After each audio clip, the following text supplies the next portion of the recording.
ونصلي ونسلم على رسوله الكريم. تھوڑے آگے آ جائیں، ڈرے نہیں، کچھ نہیں کہوں گا کسی کو.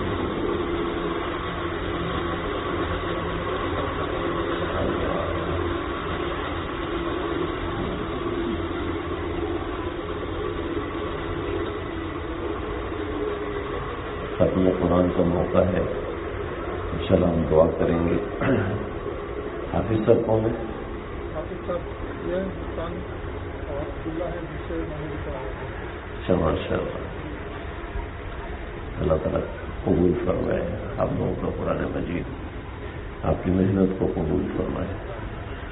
بڑی مبارک گھڑی ہے اور آپ سب حضرات مبارکباد کے مستحق ہیں کہ آپ نے باقاعدہ پورا قرآن مجید سنا.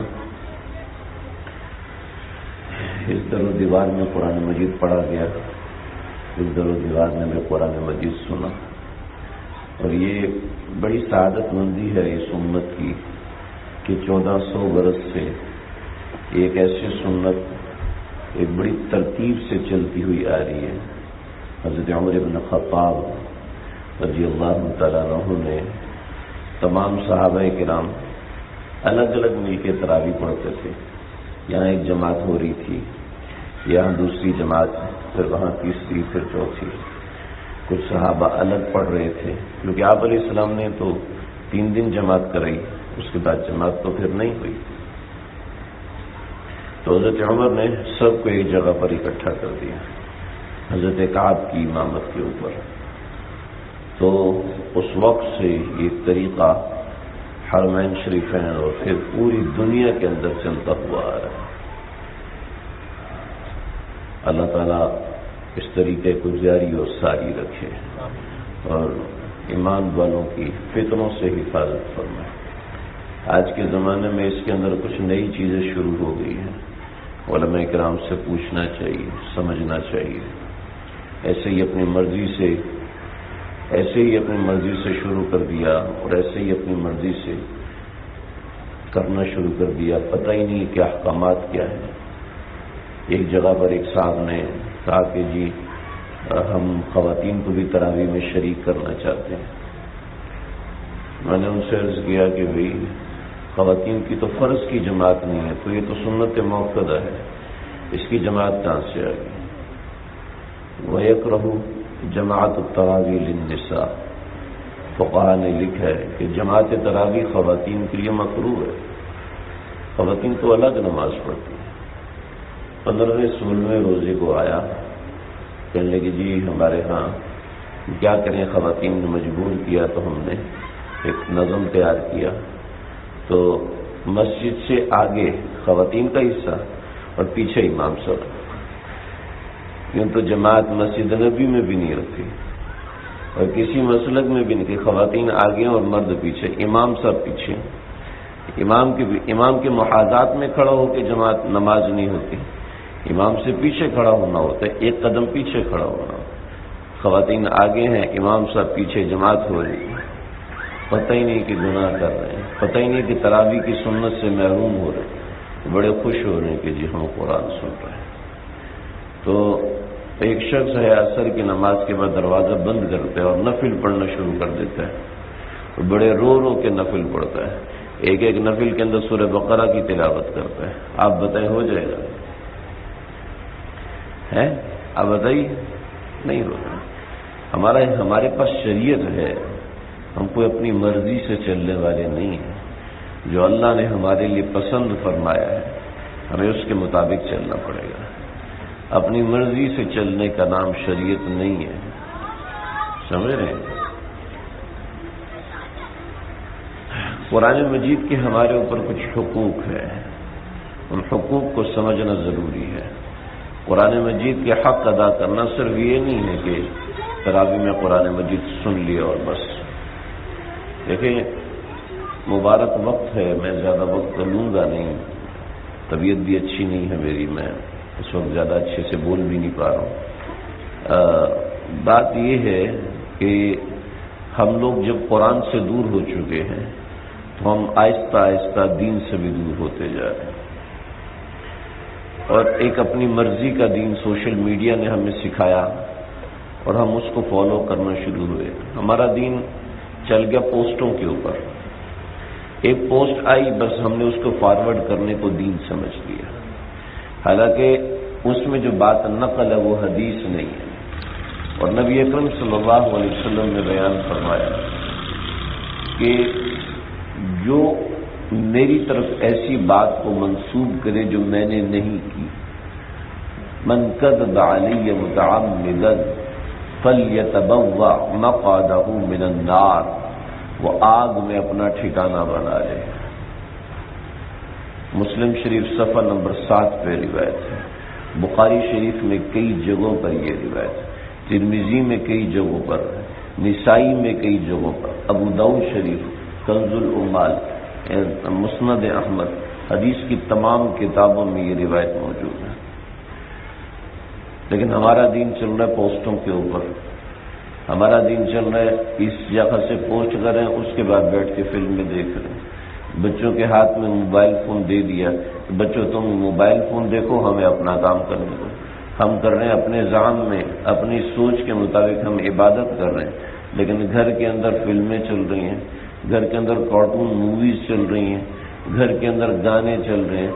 بہت نیک اور بہت شریف اور بہت ہی ملنسار قسم کا آدمی ہے، دفتر سے آتا ہے 6 بجے 7 بجے 8 بجے اور آتے ہی لے کے موبائل فون شروع ہو گیا، اور رات 9-10 بجے تک موبائل فون دیکھا. اس کے بعد بیگم صاحبہ سو گئی اور اس کے بعد رات 1-2 بجے تک موبائل فون کے فتنے میں مبتلا. سفید داڑھیوں والے مبتلا، دیندار لوگ مبتلا. جب عورتوں نے دیکھا کہ بھئی یہ تو ایسے ہی چلتا ہے، تو اس نے بھی اپنی سیریز کھول دی، وہ بھی اپنے ڈرامے دیکھنا شروع ہو گئی، وہ بھی فلمیں دیکھنا شروع ہو گئی، وہ بھی خبروں کے بہانے، فنی کلپس کے بہانے، انٹرٹینمنٹ کے بہانے ان سب چیزوں میں لگ گئے. ہمارا جو، میں دعویٰ نہیں کر رہا، میں بہت ہی کمزور آدمی ہوں، میں دعویٰ نہیں کر رہا، لیکن جو لوگ مجھ سے ملنے آتے ہیں اور جو لوگ مجھ سے پوچھتے ہیں کہ کس طریقے سے دین پہ عمل کرنا ہے، آپ یقین کیجئے 90% سے 95% طبقہ موبائل کے فتنے میں مبتلا ہے. کوئی فلموں کا شوقین ہے، کوئی ننگی فلموں کا شوقین ہے، کوئی گانوں کا شوقین ہے، کوئی فیس بک کا شوقین ہے، کوئی انسٹاگرام کا شوقین ہے، اور کسی کو بس بہانہ چاہیے جی مجھے تو اپنا کاروبار فیس بک پہ لے کے آنا ہے، مجھے اپنا. میں نے مقالہ لکھا آن لائن بزنس کی شرعی حیثیت، تقریباً 350 صفحات کا مقالہ ہے، میرے اساتذہ نے اپروو کیا.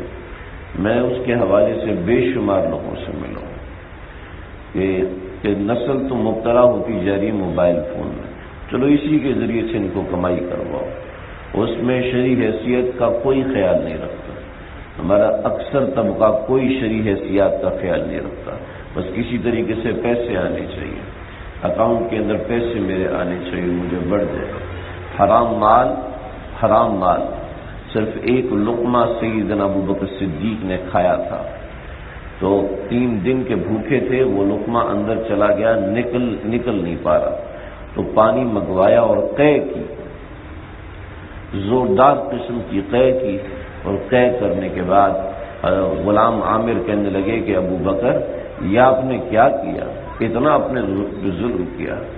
تو پہلے ہی 3 دن کے بھوکے تھے، اوپر سے قے ہو گئی، تو رونے لگے، فرمانے لگے رسول اللہ صلی اللہ علیہ وسلم سے سنا ہے، آپ نے فرمایا ہے جو جسم حرام سے پلتا ہے اس کے لیے آگ ہی بہتر ہے. بھائی بہنوں کا حصہ مار کے بیٹھے ہیں، بھائی بھائیوں کا حصہ مار کے بیٹھے ہیں، حرام کمانے کے لیے بس کمائی آنی چاہیے، دھندا آنا چاہیے. پیسوں حرام کر رہا ہوں، حرام کھا رہا ہوں، حرام طریقے سے رہ رہا ہوں، اور اس کی کوئی پرواہ نہیں رہی. قرآن سے دوری کی بنیاد پر ہمارا معاشرہ چونکہ قرآن سے دور ہو گیا، کہ ایسی کتنے حافظ قرآن، کتنے مدرسوں کے پڑھنے والے طلباء، کتنے ہی علماء کرام آتے روتے. یہ تو وہ طبقہ ہے جو آگے ہے، جو پیچھے طبقہ ہے اس کے اوپر میں کتنی باتیں کر سکتا ہوں، میں نہیں کہنا چاہتا. میرا مزاج نہیں تنقید کرنا، مجھے اچھا نہیں لگتا کہ میں میں معاشرے کی برائیاں بتاؤں، اس کے ذریعے اس کے اوپر روؤں، پریشان ہوں، دل نہیں چاہتا، لیکن کبھی ہو جاتا ہے۔ جیسے آج مجھے اندر سے کوئی شاید اکسا رہا ہے کہ تم یہ بات کرو۔ ہماری قوم مبتلا ہوتی جا رہی ہے۔ اپنے بچوں کو موبائل فون دینا ضروری ہے، آن لائن کلاسز ہیں، تو اس کے اوپر کنٹرول تو رکھو، اس کے اوپر کنٹرول رکھو۔ میرے پاس ایک مسئلہ آیا، میں اس مسئلے کو پڑھ کر ہی گھبرا گیا کہ ہم ایک جگہ پر گئے تھے اور وہاں پر ہندوؤں کا ایک مندر تھا اور وہاں پر بت لگے ہوئے تھے، کراچی میں ہی کوئی جگہ ہے، انہوں نے بتایا، کافی سال ڈیڑھ ہو گیا کہ جب میں وہاں پر گیا ہوں تو میں اپنی وائف کو دکھا رہا تھا، دیکھو یہ قدیم عمارت اور یہ، تو میرے بچے اس بت کے سامنے ہاتھ جوڑ کے کھڑے ہوئے تھے کہ آج ہمیں پتہ چلا کہ خدا کے سامنے ایسے کھڑے ہوتے ہیں۔ تو میں نے اپنے بچوں کو ہٹایا، 3 بچوں کو ہٹایا، تینوں بچوں کو ہٹایا، کہنے لگے ابو اس میں کیا، ہم تو روزانہ دیکھتے ہیں کہ یہ ہو رہا ہوتا ہے، وہ روزانہ دیکھتے ہیں کہ یہ ہو رہا ہے ہمارے ساتھ۔ کیا ہے، ہماری نسلیں برباد ہو گئی، ہمارے اندر سے ایمان کے رمقیں چھینی جا چکے ہیں، گیمز کا ایسا ایک چسکا پڑ چکا ہے کہ بچے نہ ماں باپ کی سنتے ہیں، نہ ماں باپ کو دیکھتے ہیں، نہ ماں باپ کے پیچھے چلتے ہیں، استاد ان کو برے لگتے ہیں۔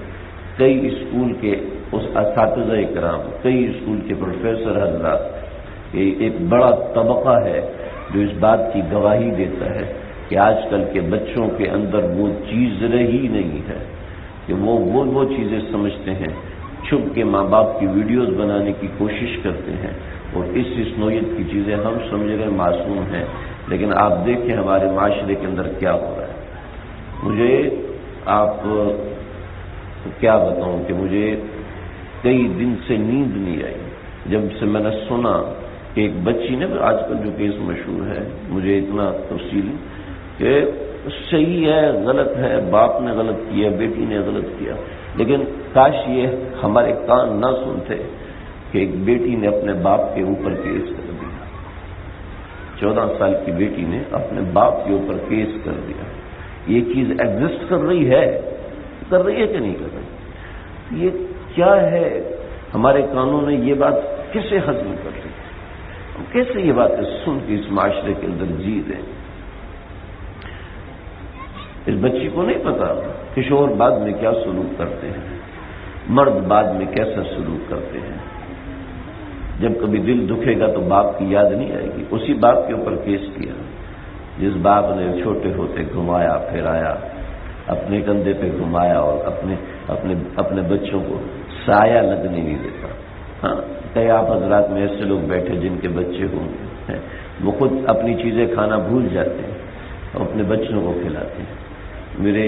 میرے بڑے بھائی، اور ہمیں مرغی کے اندر مجھے کلیجی بہت پسند تھی، میں ان کو کہتا پلین بوٹی، پنجابی ہے نا، تو ان کو لیگ پیس بہت پسند تھا۔ تو والد صاحب تشریف لائے تو والد صاحب نے کہا ادھر یہ تیری پسند کی بوٹی ہے۔ فرمانے لگے جب سے میری یہ بیٹی ہوئی ہے اس کے بعد سے میں نے یہ بوٹی نہیں کھائی، اس کو یہ پسند ہے۔ 10 سال ہو گئے میں نے یہ بوٹی نہیں کھائی۔ ہر ماں باپ اپنے پیٹ کی خواہشات کی قربانیاں دے کے اولاد کو پالتے ہیں، لیکن خود اپنی اولاد کے ہاتھ میں وہ زہر دے رہے ہیں کہ خود اولاد ماں باپ کی دشمن بن رہی ہے۔ یہ آج کی کہانی نہیں ہے، یہ پورا پلانڈ نظریہ ہے۔ اکبر الہآبادی نے کہا تھا ہم ایسی کتابوں کو قابل ضبطی سمجھتے ہیں، ہم ایسی کتابوں کو قابل ضبطی سمجھتے ہیں جن کو پڑھ کے بچے باپ کو خبطی سمجھتے ہیں۔ کتنے ماں باپ ہیں جو اس بات پہ شورڈ ہیں کہ ان کے بچے ان کو اپنے سے زیادہ عقل مند سمجھتے ہیں۔ نہیں، وہ زمانہ جا رہا ہے، بچے اپنے ماں باپ کو بے وقوف سمجھتے ہیں، بچے اپنے ماں باپ کو غلط سمجھتے ہیں، بچے اپنے ماں باپ کی وہ رسپیکٹ نہیں کرتے جتنی رسپیکٹ وہ اپنے فرینڈ کی کر رہے ہیں، اپنے دوست کی کر رہے ہیں، ایک لونڈیا کی کر رہے ہیں کہ وہ اس کو اچھی لگتی ہے، وہ اس کی تعریف کرتی ہے، تم بہت خوبصورت ہو، تم ایسے بات ہے، تم تو یہ ہو رہی ہے، وہ تعریف کر رہی ہے یہ پاگل ہوتا جا رہا ہے، وہ تعریف کر رہی ہے یہ الو بنتا جا رہا ہے۔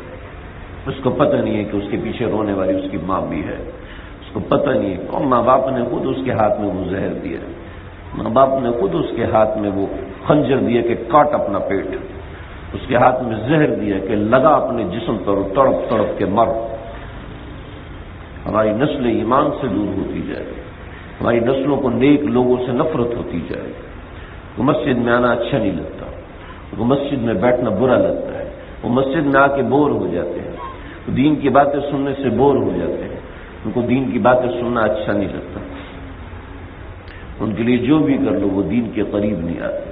دین کی پہلی بنیاد ہی اللہ نے یہ رکھی ہے، اے پیغمبر اکیلے مت بیٹھے، نکلے واصبر نفسک مع الذین یدعون ربهم بالغداة والعشی، ان لوگوں کے ساتھ بیٹھیے جو کہ صبح شام اللہ کو یاد کرتے ہیں۔ تو محض ایک بیان سننے سے دینداری اندر نہیں آتی۔ دیکھیں ایک ڈاکٹر ہے، میں آپ سے کہوں سارے کل ڈاکٹر بن جاؤ، سب کو ڈنڈے سے ماروں گا، ڈاکٹر بن جاؤ، نہیں تو دیکھ میں پستول لگا رہا ہوں، سب کی کنپٹی پہ رکھ کے فائر کر دوں گا، چھوڑوں گا نہیں ہے۔ کتنے بندے ڈاکٹر بن جائیں گے کل تک؟ کوئی بہت ذہین ہے، ڈبل سی اے کیا ہوا، اس نے ڈبل ایم اے کیا ہوا ہے، ڈبل سی اے نہیں ہوتا، چلو ڈبل ایم اے کیا ہوا ہے، ڈبل ایم بی اے کیا ہوا ہے، ڈبل پی ایچ ڈی ہے، ٹھیک ہے، بن جائے گا کل تک ڈاکٹر؟ کیوں جی؟ ڈاکٹر کوٹ پہننے سے نہیں بنتا، ڈاکٹر اندر سے بنتا ہے۔ میں کہوں لو بھائی یا ڈر گیا آپ لوگ، گھبرانا نہیں، میں آپ کو کل 10-10 کروڑ روپیہ دوں گا، کل تک ڈاکٹر بن کے آ جاؤ، بن جائیں گے؟ کون بنے گا اس مجموعے کے اندر؟ کوئی بھی نہیں بنے۔ ڈاکٹر بنتا ہے اندر سے، اندر سے اس کی تربیت ہوتی ہے، نہ ڈاکٹر بن سکتے نہ انجینئر بن سکتے ہیں، ٹھیک ہے، نہ کوئی اور عہدے والا بن سکتا ہے، تربیت ہوتی ہے۔ پہلے وہ 6 سال پڑھتا ہے، پڑھنے کے اندر وہ 2 سال تھیوری پڑھتا ہے، 4 سال وہ پریکٹیکل لائف میں گزارتا ہے، اس کے بعد وہ ہاؤس جاب کرتا ہے، وائوا ہوتا ہے، اس کے بعد وہ جا کے ڈاکٹر بنتا ہے، پھر اس کے بعد اس کی پریکٹس چلتی ہے، اور پھر وہ اسپیشلائزیشن اور سب چیزیں ہے نا، یہ ہوتا ہے۔ لیکن بغیر ہاؤس جاب کے کبھی دیکھا کوئی ڈاکٹر بن گیا ہو؟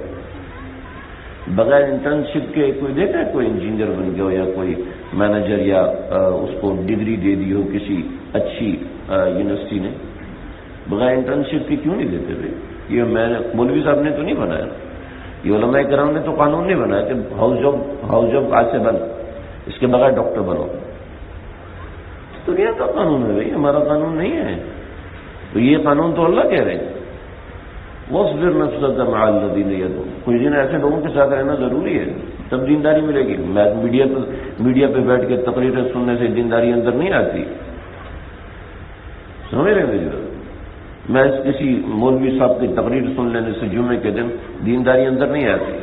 ہاں ایک بندے نے ادھر بات چھوڑ دیا، ہمیں بس پتہ ہے ہمیں مولویوں کی باتیں، ہمیں کوئی ضرورت نہیں، ٹھیک ہے، ایسے بندوں کو ہم مخاطب بھی نہیں کر رہے، لیکن جو چاہتے ہیں کہ دین ہمارے اندر آئے، جو خواتین چاہتی ہیں دین ہمارے گھر میں آئے، جو بچیاں چاہتی ہیں کہ دین ہماری زندگی کا حصہ بنے، جو یہ چاہتے ہیں ہمیں پتہ چلے کہ رسول اللہ کیسے چاہتے تھے کہ ہم زندگی گزاریں۔ رسول اکرم صلی اللہ علیہ وسلم کے انتقال کا وقت قریب ہے، آپ مسجد نبوی میں تشریف لائے اور آپ کے پاؤں مبارک زمین سے گھسٹ رہے تھے، تو آپ علیہ الصلوۃ والسلام کھڑے ہوئے اور آپ نے تقریر فرمائی، اور تقریر فرمانے کے بعد آپ نے فرمایا کہ کوئی ہے جس کا میں نے حق مارا ہو، جس سے میں نے قصور کیا ہو، وہ آئے اور آج اپنا بدلہ لے۔ ایک ضعیف اور کمزور روایت ہے، حضرت عکاشہ بن محصن کہ کھڑے ہوئے، یا رسول اللہ بدر کے موقع پہ، یہ روایت تو ہے کہ بدر کے موقع پہ آپ کی لاٹھی کسی کی کمر پر لگی تھی تو آپ نے فرمایا مجھ سے بدلہ لے لو، یہ بخاری میں بھی ہے، لیکن تفصیل جو ہے وہ دیگر کتابوں میں جو تفصیل ہے 3 صفحات کی یہ روایت۔ حضرت عکاشہ کھڑے ہوئے، یا رسول اللہ بدر میں آپ نے لاٹھی ماری تھی میری کمر پر، آپ نے فرمایا کہ کون سی لاٹھی، کب؟ آپ نے فرمایا کہ وہ آپ صفے سیدھی فرما رہے تھے، تو میں آگے کھڑا تھا تو آپ نے میری کمر پہ لاٹھی ٹیکی اور کہا ادھر ہو جاؤ. تو میں ادھر ہوا تو آپ نے وہ لاٹھی مجھے ماری, مجھے اس کا بدلہ لینا ہے. آپ نے فرمایا کہ بلال وہ لاٹھی فاطمہ کے گھر میں رکھیے, لے کر آؤ. وہی لاٹھی منگوائی. حضرت بلال پہنچے ہیں, حضرت فاطمہ نے روک لیا, بلال کیا مسئلہ ہے؟ کہ رسول اکرم صلی اللہ علیہ وسلم نے اعلان فرمایا تو اوقاشا کھڑے ہوئے, ہائے میرے ابا کے ساتھ یہ کریں گے, جو حسن اور حسین کو لے جاؤ اور اس سے کہو کہ ان کی کمر پہ ماری. اللہ خیر وہ لاٹھی آئی تو آپ نے فرمایا تم بھی مار دو. کہنے لگے نہیں یار, جب آپ نے لاٹھی ماری تھی تو میری کمر پہ کپڑا نہیں تھا, آپ کی کمر پہ قمیض ہے, آپ نے قمیض اتاری ہے. کہ آؤ اب لاٹھی مارو. تو پیچھے سے آپ کو پکڑا اور بورے نبوت پہ بوسے دینے لگے. تو میں کہاں آپ کو مار سکتا ہوں. میں نے کہا آج آپ کی زیارت ہوئی ہے تو ایک موقع ہے آپ کی مہر نبوت کو بوسا دے. اب میں نہیں نہیں نہیں نہیں, یا تو مار لو یا معاف کرو. والہانہ محبت, تڑپتی ہوئی محبت اور عشق دیکھ کر بھی آپ نے فرمایا نہیں, امت کو تعلیم دینی چاہیے. آج ہم بیوی کا حق مار کے بیٹھے ہیں, اپنے بچوں کا حق مار کے بیٹھے ہیں. تو بھائی اللہ کے نبی سے ہم نے کیا سیکھا؟ مسور ابن مخرمہ صحابی رسول ہیں, کننا نتعلم الورع, ہم عمر ابن خطاب سے تقوی سیکھتے تھے. صحابہ کرام کو تقوی سیکھنے کی ضرورت ہے. ہم ایسے ہی خود بخود ہمیں تقوی آ جائے گا, دو چار تقریریں کرنے سے, جو دو چار ترجمہ قرآن پڑھ لینے سے, دو چار حدیثیں سن لینے سے, کوئی علمی گروپس جوائن کر لینے سے دین نہیں آتا. سمجھ رہے؟ دین آتا ہے کسی نیک صحبت میں جانے سے. نیک صحبتوں میں جائیں, کسی اللہ والے, کسی سچے بزرگ کے ساتھ اصلاحی تعلق قائم کریں. اس کے بغیر یہ سمجھ لینا کہ میں دیندار بن جاؤں گا, یہ خیال است و محال است و جنون, بھول جائیں, یہ دینداری نہیں. جماعت میں جائیں, ٹھیک ہے, کسی بزرگ کی صحبت میں بیٹھیں, دیندار لوگوں کے ساتھ, تب دین آتا ہے. ایسے دین نہیں آتا. اور دین سیکھنا یہ فرض ہے, فرض. یہ ایسے نہیں اختیاری سبجیکٹ نہیں ہے, کمپلسری سبجیکٹ ہے.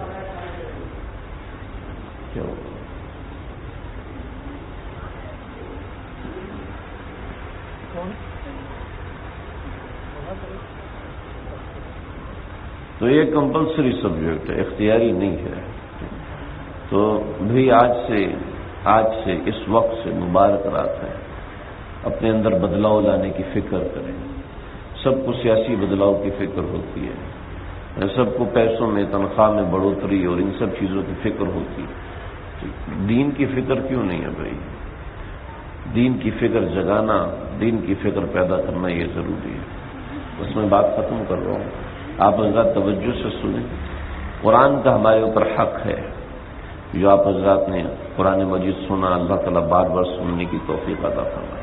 پہلا حق ہے قرآن مجید کا پڑھنا. قرآن مجید کی باقاعدہ تلاوت اپنے معمولات میں رکھیں, اور قرآن مجید کی باقاعدہ تلاوت ایسی ہو جیسے کہ قرآن مجید کا حق ہے. میری مرضی کی تلاوت نہیں ہونی چاہیے. یعنی قرآن مجید سیکھ کے پڑھیں, بغیر سیکھے قرآن مجید, یعنی نہ الف کا پتہ ہے کیسے ادا ہونا ہے, نہ با کا پتہ ہے کیسے ادا ہونا ہے.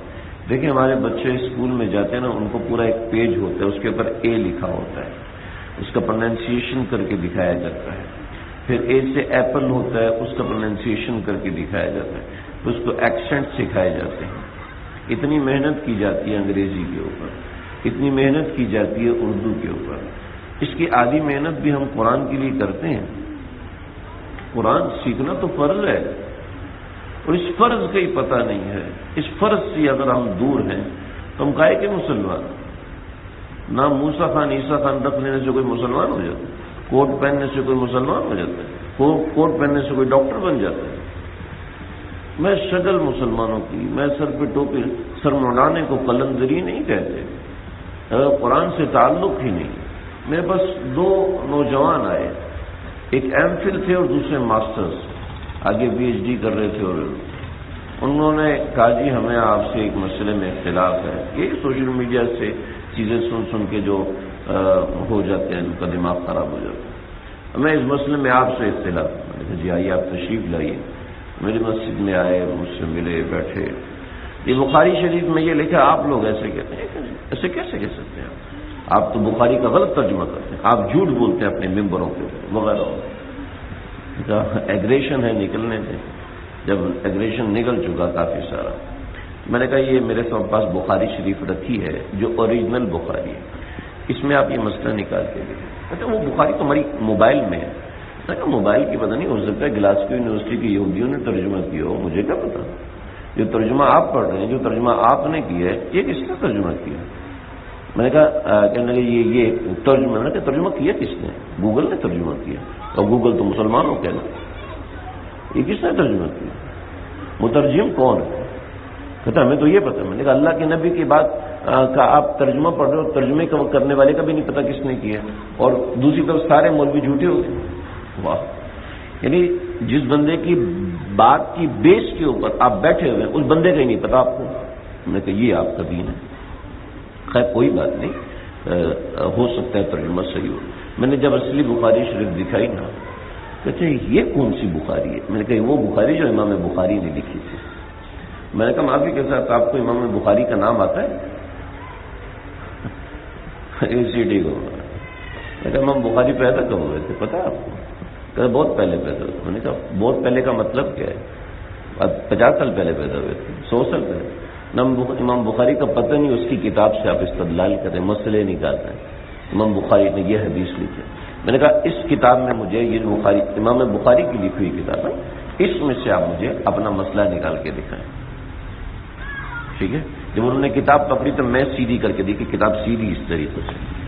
ہم نے کہا چلو آپ بخاری سے کنفیوز ہو گئے، آپ یہ سمجھے کہ شاید میں آپ کو گھما رہا ہوں. یہ قرآن مجید رکھا ہے، آپ مجھے قرآن مجید کے 2 صفحات تلاوت کر کے دے دیں. آپ یقین کیجئے قسم باللہ وہ تلاوت نہیں کر سکے.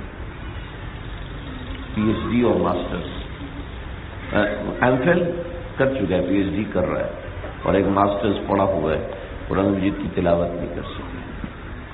دوستو ہماری صفوں میں بیٹھے ہوئے لوگوں کا یہ حال ہے. میں کسی پہ تنقید نہیں کرنا چاہتا، تو ہم اتنے کمزور ایمان والے کیوں ہیں کہ ہمیں یہ غیرت اندر بیدار نہیں ہوتی کہ قرآن مجھے صحیح پڑھنا آنا چاہیے. الحمدللہ رب العالمین پنجابی میں قرآن مجید پڑھنا، قرآن تو اللہ نے عربی میں نازل کیا ہے، آپ کو ایٹ لیسٹ اس کا پروننسیشن تو آنا چاہیے کہ لفظ کیا ہے. رب العالمین، رب العالمین پڑھیں گے کتنا غلط معنی ہو جائے گا. الحمد ہے، الحمد نہیں ہے. ٹھیک ہے. آپ اس دونوں میں ڈفرنس نہیں کر پا رہے اگر آپ تجوید نہیں پڑھے ہوئے. اور تجوید کوئی پہاڑ نہیں ہے، 1-1.5 مہینے کے اندر انسان سمجھ لیتے ہیں. سمجھ رہے میری بات؟ تو قرآن مجید سیکھ کے پڑھیں. میں ماشاءاللہ آپ حضرات تو سارے صحیح عمر کے لوگ ہیں. میں اتنے بوڑھے آدمی کو جانتا ہوں کہ جو زمین پہ بیٹھ نہیں سکتا، اس کی کمر جھکی ہوئی ہے وہ، اور اس کے بچوں کی شادی ہوئی، ان سے بچے پیدا ہوئے، پھر ان بچوں کی شادی ہوئی تو تیسرے بچے پیدا ہوئے. یعنی پڑپوتوں والا آدمی وہ یہ قاری سے بیٹھے نا، حافظ سے بیٹھے، اس جتنی عمر کے بچوں سے تجوید سیکھتے ہوئے میں نے خود مہینوں دیکھا ہے. اللہ غری کے رحمت کے لیے انتقال ہو گئے. مہینوں دیکھا ہے کہ یہ کیسے پڑھنا ہے. آپ صحیح پڑھ رہے ہیں، ایسے ہی پڑھنا ہے جیسے آپ پڑھ رہے ہیں. نہیں، ایک دفعہ کر کے دکھا مولوی کریم نے کر کے دکھایا. ہاں ٹھیک، اب مجھے تسلی ہوئی. میں نے خود دیکھا، کئی مہینوں دیکھا. ایسی فکر، امید ہے ایسی فکر پہ اللہ کام بناتے ہیں. بھائی قرآن مجید سیکھے. ٹھیک ہے نا جی، یہ قرآن کا پہلا حق ہے، اس کو سیکھ کے پڑھنا. ٹھیک ہے جی. ارادہ کرتے ہیں نا آپ لوگ. میں اگر آپ نے آج ارادہ کر لیا، میں سمجھوں گا میرا آنا خوب وصول ہو گیا. ٹھیک ہے. ایک بات. دوسری بات، قرآن مجید کو سمجھیں. کہ اللہ نے ہم سے کہا کیا ہے. صرف پڑھنا نہیں بلکہ اس کو سمجھنا بھی, سلولی تھوڑا تھوڑا, ایک ایک آیت, دو آیت, ایک آیت, دو آیت, ایک آیت, اس کو سمجھنے کی کوشش کریں. اور وہ بھی سمجھنا تو صحیح ریفرنس سے سمجھنا ہے. ایسا نہیں کہ یوٹیوب کھولا جی کون ہے اسکالر جناب, ان کو جتنا فتنہ یوٹیوب کے ذریعے سے پھیل رہا ہے میں بتا نہیں سکتا کہ اس کے کتنے بڑے بڑے نقصانات ہیں, کتنے بڑے بڑے نقصانات ہیں. یہ خاتون بالکل فارغ ہے. اس نے جناب اپنی ایک استانی کو مقرر کیا کہ آپ مجھے سورہ فاتحہ سنائیں گی, سورہ فاتحہ سکھائیں گی. اس نے سکھائی. کہاں سے؟ اس نے 3 کتابیں دی تھیں جو اس کے اساتذہ نے کہی تھی. اس نے یوٹیوب کھولا, وہاں سے اس کو بھی سنا, اس کو بھی سنا, اس کو بھی سنا, اس کو بھی سنا, اس کو بھی سنا, اس کو بھی سنا. ٹھیک ہے, 10 بندے سن لیے. 10 بندے سننے کے بعد کہتی میری استانی کو تو کچھ آتا ہی نہیں, یہ کبھی قرآن نہیں سیکھ سکتی, یہ کبھی بھی نہیں سیکھ سکتی قرآن, کیونکہ یہ 2-4 دن سنیں گی اس کے بعد چھوڑ دیں گی. تو اس کو پتہ ہے کہ ان کو تو کچھ آتا نہیں, مجھے تو ان سے زیادہ آتا ہے. شیطان اس تاثر میں انسان کو لگا کہ آپ جو ہے وہ فینٹیسی کے اندر آ جاؤ اور بس. رمضان میں کیا کہتا ہے, ہم فینٹیسی کے اندر آئے ہوتے ہیں. الحمدللہ بہت ہم نے تلاوت کی, الحمدللہ ہم نے تو قرآن میری 2 جگہ پہ سنا ہے, ہم تو اتنے تلاوت کی. انسان فینٹیسی میں آ جاتا ہے, بس پھر گیا. ٹھیک ہے, یہ پاگل جو ہوتے ہیں جو چھتوں سے چھلانگ لگا کے مرتے ہیں, یہ کیا ہوتا ہے؟ فینٹیسی میں ہوتا ہے. مجھے کچھ نہیں ہوتا, مجھے چھت سے چھلانگ لگا اور مر جاتا ہے. یہ ہم فینٹیسی کے اندر آ جاتے ہیں. یہ ہمیں تو بہت کچھ آتا ہے الحمدللہ, بڑی نالج ہے یا فالج ہے. پہلے اس کو کلیئر کریں, پھر اس کو سمجھیں کہ ہم کس چیز کو نالج سمجھ رہے ہیں, ہم کس چیز کو دین سمجھ رہے ہیں. دین ہر چیز کے لیے دیکھو پراپر میڈیا ضروری ہے. ایک صاحب ڈاکٹر ہے کراچی میں بیٹھے ہوئے, آپ کو پتہ ہے یہ 2 نمبر ڈاکٹر کبھی نہیں بیٹھے گا. ٹھیک ہے, اور آپ دیکھتے ہیں گاؤں دیہات میں ایک ڈاکٹر ہے, اس کے باہر لائن لگی ہوئی ہے. تو پوچھتے ہیں MBBS ہے یا نہیں ہے, پوچھتے ہیں. خود میں نے دیکھا کہ ڈاکٹر کے پاس لائن لگی ہوئی ہے. تو جب ادھر ان کی ڈگریاں دیکھیں جو پولیس سے بچنے کے لیے انہوں نے لگائی, تو وہ کیمسٹ کی ڈگری لگائی, انہیں فارماسسٹ ہے. لیکن کیا کریں, لوگ اس کو ڈاکٹر کہتے ہیں, کہتے اس نے سمجھنا شروع کر دیجیے میں تو بہت بڑا ڈاکٹر. لیکن ان کو پتہ ہوتا ہے کہ ہم کس حد تک ہیں. تو ایسے ہی ہم لوگ یہ سمجھ لیتے ہیں کہ ادھر سے دیکھ لیا, ادھر سے دیکھ لیا, ادھر سے دیکھ لیا. یہ اتنے بڑے بڑے فتنے ہیں, چونکہ اس سے آپ کو نالج بڑھ رہی ہوتی ہے, معلومات بڑھ رہی ہوتی ہے. معلومات دین نہیں ہے, یاد رکھنا, معلومات دین نہیں. اگر معلومات دین ہے تو شیطان کو سب سے زیادہ معلومات ہے. شیطان کو یہ بھی پتا تھا کہ آسمانوں پہ ایک فتنہ ہونے والا ہے, جس فتنے کی وجہ سے ایک شخص کو آسمانوں سے نکال دیا جائے گا, اور وہ آنے والی انسانیت کے لیے, وہ آنے والے لوگوں کے لیے ایک بڑی آزمائش بن کے آئے گا. وہ کہتا تھا کہ یہ میں نہیں ہوں, کہتا وہ کوئی بہت ہی گنہگار قسم کا آدمی ہوگا, میں نہیں ہوں. اور پھر وہی بنا. اور معرفت, پہچان اس کو اتنی تھی, پہچان وہ اتنی رکھتا تھا, جب مجھے پتا ہے کہ کون ٹھیک ہے کون غلط ہے. شیطان سے زیادہ پہچان والا کون ہوگا؟ اس کو پہچان اتنی تھی, اس نے کہا فانذرنی, مجھے مہلت دیجیے, مجھے الی یوم یبعثون, قیامت کے دن تک مجھے مہلت دیجیے. اس کو پتا تھا کہ اللہ مجھے نکال رہے ہیں لیکن دعا میری قبول کریں گے. پہچانتا تھا, وہ اللہ کو پہچانتا تھا. ہم اس فینٹیسی کے اندر ہوتے ہیں جناب, ہمیں تو سب پتہ ہے, چھوڑو یاد کرو, ایسے نہیں ہوتا. اللہ حفاظت فرمائے, اللہ ہم سب کی حفاظت فرمائے. حضرت فرماتے ہیں دین آتا ہے عاجزی سے, دین زور سے نہیں آتا, زاری سے آتا ہے. دین اکڑنے سے نہیں آتا, عاجزی سے آتا ہے.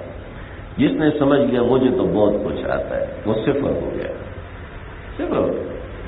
جو مستغنی ہو گیا وہ صفر ہو گیا. مستغنی ابھی چھوڑو, کوئی ضرورت نہیں. جو مستغنی ہو گیا, نہ قدرہ ہو گیا, کوئی ضرورت نہیں. اللہ تعالیٰ ایسوں کو محروم کر دیتے ہیں. تو وہی 2 باتیں میں نے ذکر کی. ایک تو قرآن مجید پڑھے اور سیکھ کر پڑھے. دوسرا ہے کہ قرآن مجید کو کسی صحیح واسطے سے سمجھنے کی کوشش کریں. اس کے لیے ضروری ہے کسی اللہ والے کی صحبت میں جائیں. یہاں پہ قریب میں ہمارے بہت بڑے بزرگ، بہت بڑے حضرت فیروز میمن صاحب دامت برکاتہ کی خانقاہ ہے، اور حضرت ہر وقت 24/7 وہی یہیں پر ہوتے ہیں۔ حضرت کی مجلس میں جائیں، حضرت کی مجلس دن میں 4 مرتبہ تو حضرت کی مجلس ہوتی ہے، 3 مجلس سے تو عام دنوں میں، رمضان میں تو 4تھی مجلس بھی ہو جاتی ہے۔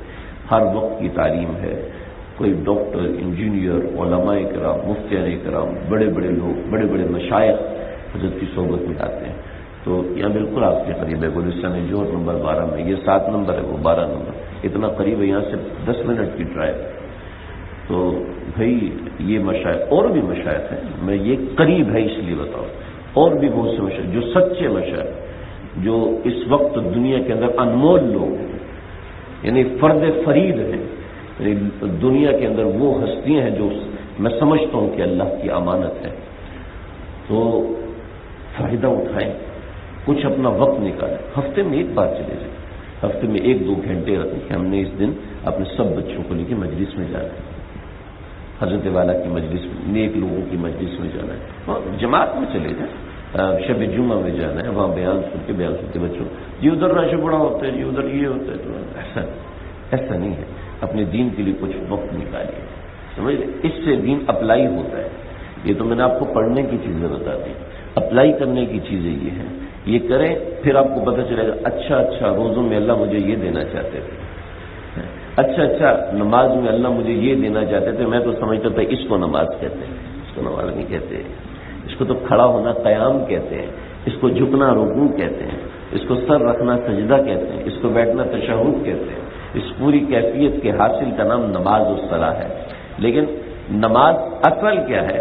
وہ نماز اندر دل سے ہو رہی ہوتی ہے، وہ دل کچھ اور کر رہا ہے، وجہت وجہی للذی فطر السماوات والارض حنیفا، میں اپنے آپ کا رخ اللہ کی طرف کر رہا ہوں۔ یہ اللہ کی طرف رخ کرنا یہ ایسے نہیں ملتا جی، صرف ایسے کھڑے ہو جانے سے نہیں ملتا، پھر ایسے کھڑے ہو جانے کا نام، صرف ایسے کھڑے ہونے کا نام نماز نہیں، ٹھیک ہے جی۔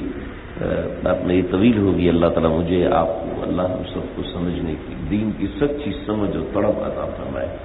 وآخر دعوانا الحمدللہ رب العالمین۔ دعا کے لیجیے بھی، بسم اللہ الرحمن الرحیم، الحمد للہ رب العالمین، والصلاة والسلام علی سید الانبیاء والمرسلین۔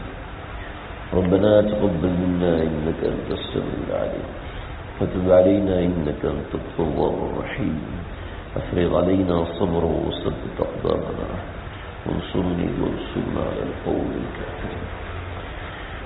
اللہ یہاں جو قرآن پڑھا گیا ہے اس کو اپنی بارگاہ میں شرف قبولیت سے نواز دیجیے، ہر زبر کو، ہر زیر کو، ہر پیش کو، تنوین کو، شد کو، مد کو، اے اللہ سکون کو، حرکت کو، اللہ اپنی بارگاہ میں شرف قبولیت سے نواز دیجیے، اپنی بارگاہ میں شرف قبولیت سے نواز دیجیے۔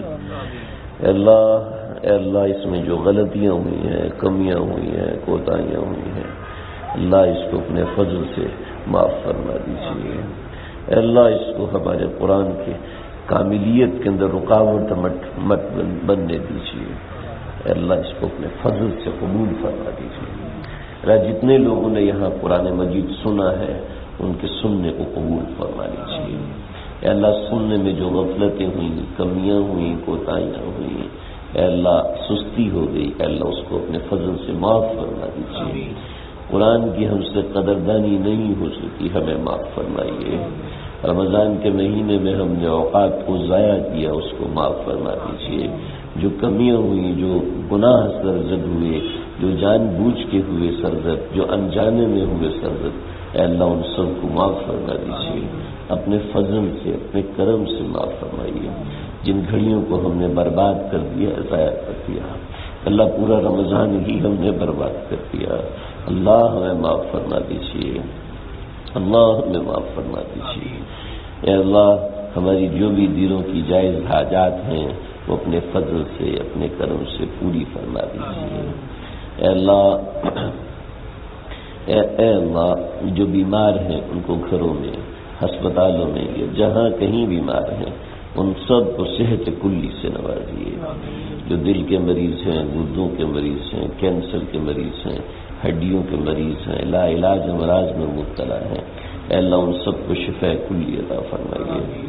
اس مجمع میں جتنے لوگ بیٹھے ہیں ان سب کی جو بھی جائز امنگیں اور جائز حاجات ہیں، ان جائز حاجات کو اپنے فضل سے، کرم سے، اپنے فضل سے، اپنے کرم سے پورا فرما دیجیے، جلد اور عافیت کے ساتھ پورا فرمائیے۔